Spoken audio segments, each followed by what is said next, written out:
opposition bi jàpp ni nag ni référendum la ci troisième mandat. c'est-à-dire dañu war a régler problème mu Macky Sall ci législative yi loolu mooy seen discours ñoom opposition bi. nga xam ni mbiru troisième mandat dina ko teg ci suuf. loolu bokk na ci seen thème de campagne. nañu gagné législative yi pour wan ko ni ko waruloo xalaat lu jëm ci troisième candidature plutôt sax ñoom du ñu wax sax troisième mandat troisième candidature. la ñuy wax te loolu sax moo gën a logique. thème de campagne boobu. jëm ci troisième candidature. lan nga ci mën wax ci loolu. non d'abord xam nga thème de campagne la rek opposition bi chaque fois bu ñu nekkee campagne électorale dinañu jéem a ut benn dëkk wala xaaxaam. jëm ko dugal suñu yére pour xejamal mbir yi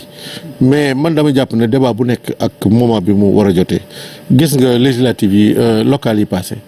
tànqal nañu nit ñi ci affaire borom ñaari tur yi. naan gouvernement day promouvoir loolu da koy légaliser te li ñuy wax dara amu ci. lu dul sos mais dafa tombé aussi. lu dul sos bëgg a xajamal assemblée nationale ñu rejeté ko dafa tombé. c'est des politiciens qui ont fait ça mais c'est des politiciens qui ont fait ça ñoom ña ko def. non ñoom ña ko def gisuñu ñeen ak benn casquette politique ñoom. si am na ay politiciens yu fa nekk waxuma ñoom ñëpp ay politiciens lañ mais am na ñoo xam ne dañoo am ay convictions politiques di def ay déclarations publiques depuis longtemps contre le régime di def tout pour naxasal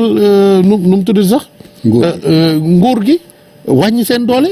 donc ñooñu manipuler nañ ñeneen ñu nga xam ne xëy na seen conviction religieuse la ñu topp ba tax na question boobu dafa bëri manipulation ba mbëpp loo xamante ni régime Senghor changé wul régime Abdou Diouf changé wul régime Abdoulaye Wade changé wul pourquoi kut ko kut rek taxaw ñu ne il faut que ñu criminaliser loi boobu tey c'est de la démagogie la vérité mooy Macky Sall li mu wax ci question boobu kenn mënul wax lu ëpp loolu Obama ñëw na fi mu wax ci kanamam lu leer premier ministre canadien ñëw na fi wax ouvertement ne ñoom li leen gënal mooy ñu promouvoir loolu Macky Sall ne ko loolu mënul am sunu réew dem na ci médias étrangers ñu posé ko plusieurs fois la question mu ne man tant que maa ngi nekk président de la république loolu kenn du ko fi doxale kenn du ko fi légaliser waaw lan la ñu bëgg leneen lu dul yàq xel criminaliser ko. mais criminaliser ko da nga laaj ñu bëgg ma wax la ko. mais criminaliser d'abord il faut que ñu analyser mooy lan. mooy ku ci jàpp ñu tëj la daan yoo xam ni mais sa giru dund xaj na ci. mais actuellement ku ñu ci jàpp dañ lay tëj chaque jour ñu condamné fi ay nit ñoo xam dañ leen bett ju mel noonu tëj leen mais débat bi moo intéressé nit ñi parce que pour xejamal mais yi ñuy wax dara amu ci c'est ça la vérité te jàpp naa ne sax ñoom ñooy def promotion. borom ñaari tur yi parce que le fait que ñu ciy wax tous les jours ci thème boo xamante ni nit ñi dañoo amoon sax kersa di ko tudd mais tous les jours ñu koy wax di ko waxaat loolu dafay sax banaliser question boobu et pour moi je trouve que c'est extrêmement dangereux les vrais promoteurs de l'homosexualité pour man ils sont dans Yewwi Askan Wi parce que ñoom ñooy forcer débat boobu loo xam ne très franchement nit ñi ku ci nekk sa conviction nga amee yàlla nañu yàlla musal ci loolu mais le fait que ñu koy wax toujours te bu ñu koy wax c'est toujours orientation politique jàpp naa ne réellement sans le dire ñoom ñooy def la promotion. d'accord troisième candidature bi est-ce que yaakaaruloo ni loolu itam lu ñu mën a jàpp la lu ñu mën a def thème de campagne la parce que président de la République su leen neexee mais ñun duñ leen ci topp franchement parce que ñun suñu mot d'ordre mooy on n'en parle pas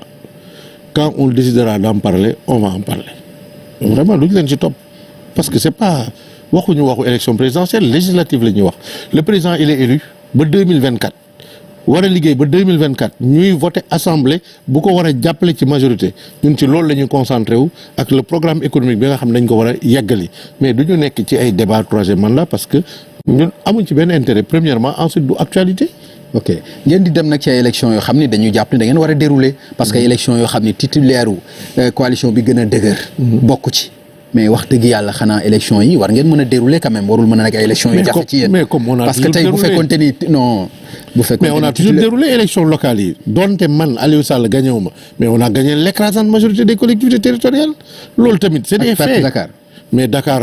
c'est classique souvent que ma ne Dakar c'est classique que souvent parti au pouvoir di ko perdre Ziguinchor aussi c'est tout à fait logique xam nga tout est lépp logique non man dañu puisque maag yow ñoo fi nekk di analyser nit ñi dañu déglu ok c'est tout à fait logique que ku mel ni Ousmane Sonko bu dëkkee Ziguinchor nekk chef de parti nekk leader quand même reconnu dans ce pays même si j'ai 1000 choses à lui reprocher mu dëkk Ziguinchor mais c'est tout à fait normal mu am impact dajeek tamit division bi ñu rey Guédiawaye mais moom moo ñu rey Ziguinchor c'est ça la vérité aussi. d'accord 1000 choses yoo koy reproché moom moom Ousmane Sonko moom itam mu am 1000 choses yu mu lay reproché tout le temps ñu dégg ko mu wax ko ci yow. waaw man it tout le temps ñu dégg mu wax ko ci moom. mais yow exactement lan nga koy reproché moom Ousmane Sonko. c'est pas le ci débat. discours am non ci lan nga koy reproché. d'abord vraiment di dugg ci yu nga xamante ni leader politique dafa war a am limite par rapport ak certains types de discours. bëgg a gagner Ziguinchor waru ko pousser muy dugg ci discours ethniciste. non yow yaa ko qualifié. non discours ethniciste. non moom moo wax ne moom moo wax ne Macky Sall dafa bañ waa Casamance surtout ñi nga xam seen sant dafa nuroog sant Joola du loolu moom moo ko wax yow dégg nga ko man dégg naa ko quand même dafa am nit ku nekk da nga war a am limite très franchement c'est-à-dire que sa ambition politique lu mu fort am na limite yoo xam da nga war a am kersa wala nga am ragal